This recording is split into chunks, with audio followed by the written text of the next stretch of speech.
Hello বন্ধুরা, কেমন আছো সবাই? আশা করি সকলেই ভালো আছো। আজ তৈরি করব কলার ভর্তা। এখানে আমি দুইটা বিসি কলা নিয়ে নিয়েছি। দুটা থেকে একটা পাইকে গেছিল। আজকে 4 থেকে 5 দিন আগে এই কলাটা এনেছিলাম, কিন্তু একটা পাইকে গেছে।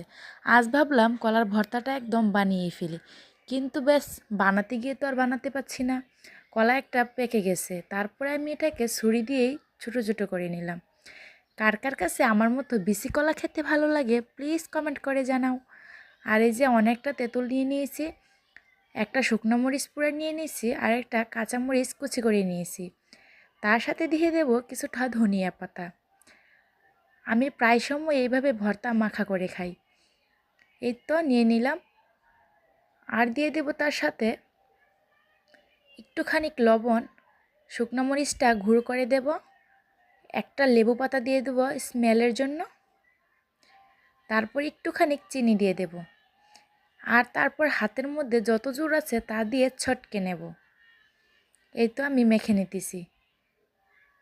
আর একটু দিয়ে দিয়েছিলাম পানি, কারণ ঝোল ছিল না বলে। দিয়ে এটাকে আমি মেখে নিয়েছি। কেমন হয়েছে জানাবে। ভিডিওটা ভালো লাগলে চ্যানেলটা সাবস্ক্রাইব করবে। ভালো থাকবে। আল্লাহ হাফেজ।